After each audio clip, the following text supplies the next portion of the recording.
said I wanted for your bitch ass to be happy, ho. I don't even give a fuck if that shit ain't with me, cause bitch, with me you was just mad miserable, nigga. Regardless of whatever you say. Fair, and I think it's integral to keep the same system that I had before, and I think it was fair and accurate last time, and it will be again this time. The grills are $75 a piece. $75. 75. You have one more up there. That's be $225. The couches are $125 a piece. Okay. So that's $250 I was there. ready for real, like just being generous. And then these barrels are not worth much. They're $20 a piece. That's $100. $20. You go on eBay right now, buy one of those, $20.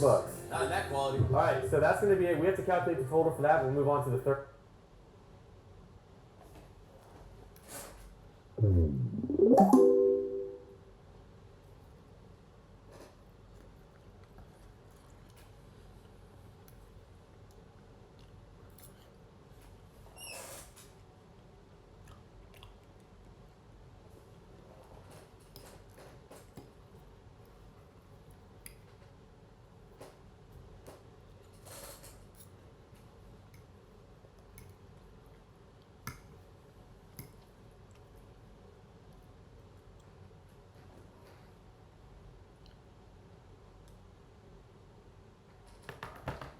Alright, hello and welcome to this video. As you can see from the title, what we're going to be covering today is the physics of achievement, and as you can see from the overview, what we're going to be talking about more specifically is first the overview itself, first principles thinking, the physics of possibility, the illusion of obstacles, knowledge as the key variable, building a learning operating system, mastery through mentors and models, the review, and your action items for the day or the next few days. So with that being said, the first thing I want to do here is actually point your attention to the quote at the top of this training, which is, if something isn't forbidden by the laws of physics, then the only thing stopping it is knowledge. And so in order to actually understand that, we have to talk about first principles thinking first. So let's talk about first principles thinking. So you can't solve big problems with borrowed assumptions. You have to tear the whole thing down and rebuild it from the foundation. You've been trying to fix your problems with duct tape and borrowed tools, motivational videos, random advice, another framework that promises 10 times the results if you just follow the steps. But deep down, you know that none of it really sticks because it's built on top of ideas that you never chose for yourself. You've been trying to build skyscrapers on a rotten foundation. First principles thinking is the opposite. You don't just build better, you rebuild everything from scratch. Every belief, every plan, every move you make is either an assumption you borrowed or a truth you actually earned. First principles thinking demands you rip things apart until all you're left with is what's undeniably true. Physics, biology, time, pain, energy, the raw stuff of reality. It's uncomfortable, it's slow, but it's the only way to make decisions that don't fall apart under pressure. It's not about thinking harder, it's actually about thinking deeper. You reduce the problem to its atomic parts and ask, what do I know to be true about this? Most people never get past the surface. That's why they run in circles, because the problems were never problems. They were symptoms of faulty assumptions. So for example, you're broke, so you think the problem is income, but if you strip it down, is the real issue really income? Or is it that you spend faster than you earn because you're addicted to short-term pleasure? If you keep stacking new business tactics on top of a dopamine-addicted brain, you'll sabotage every win you create. So first principles thinking will slap you in the face. It doesn't care about your feelings. It makes you realize that you've been bullshitting yourself for years, and that can be painful. But it's also the only way you ever break through. You stop lying, you stop pretending, and you confront the real question behind every failure, which is, what's the actual constraint?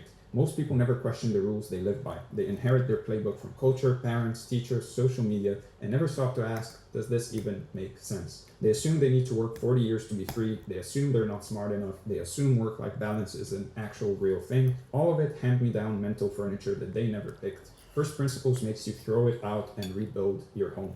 Someone says that they don't have the time to build a business, but when you look closer, there's actually spending 3 hours a night doom scrolling and watching Netflix. The issue isn't time, it's discipline, it's fear, it's confusion, and first principles doesn't let you hide behind socially acceptable excuses. It forces you to actually name the real constraint and deal with it. Constraints aren't your enemy, they're actually leverage points. When you reduce a goal down to its actual limiting factor, that's where your power lives. For example, if your dream is to live abroad and work online, and the only real constraint is earning $3,000 a month remotely, we have something, because you can solve that, but not until you isolate it. Once you've isolated it, you can actually start asking the right questions and acquiring the right knowledge. Most people never isolate the real constraints, so they try to solve 100 fake problems and they end up solving none. Most people are solving symptoms rather than the actual issue.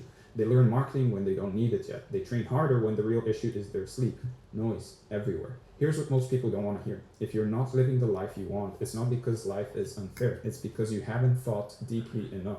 You haven't asked hard questions, you haven't reduced your reality down to physics and knowledge, and you haven't interrogated every part of your model and said, is this actually true or is it just comfortable? First principles is intellectual minimalism. It cuts through the chaos, it cuts through the noise, and it makes you clear. When you think this way, you don't need permission, you don't need credentials, you don't need more motivation. You just need a real question, an honest constraint, and a willingness to pursue knowledge until the constraint dies. So imagine walking through a fog, then suddenly seeing everything in 4K. That's what this does. Every problem becomes simple, not easy, but actually simple. Every goal becomes precise. You no longer say, I want to be successful. You say, I need to learn high-ticket sales and get 3 clients in 90 days. That's a solvable problem. That's where progress begins. Now, this kind of thinking will make you dangerous, not in an evil way, but in a clarity way, because while everyone else is flailing in motivational chaos, chasing trends and drowning in content, you'll be moving in silence, one insight at a time, one lever at a time, unstoppable. Not because you're better, but because you thought deeper than they did. And here's where it gets interesting. When you start living from first principles, you start to realize that most things that seem impossible aren't really. If it's not forbidden by the laws of physics, then the only thing stopping you is knowledge. So the real question becomes how, or what don't I know yet?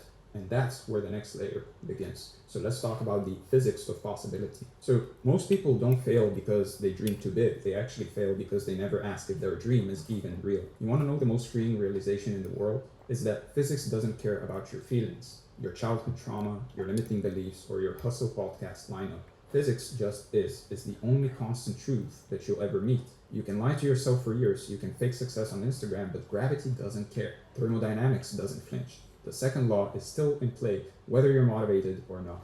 The reason this matters is because the first real filter for any goal is not actually motivation or discipline or anything like that, it's physics. Is what you want physically possible? Not emotionally possible, not my coach said I can manifest it possible. I mean literally, scientifically, structurally possible. If it isn't, then nothing else matters. No tactic, no affirmation, no AI tool will change the fact that you're trying to bend space-time with a Pinterest quote. You can't fly flapping your arms. You can't lift a mountain with positive vibes. You can't live forever on kale and cold plunges. It's about limits, but once you know the limits, once you actually respect them, then you can push right up against them. And that's the line where magic happens. Now, for most people, their goals are physically possible. They're actually possible according to the laws of physics. Most people don't want things that are not possible physically. And that's the thing. This is something most people don't get. Constraints are the beginning of creativity, not the end. When you know the physical boundaries, you stop wasting energy chasing fantasies. You start playing real games with real rules, and that's where real power lives. You don't need to be unlimited.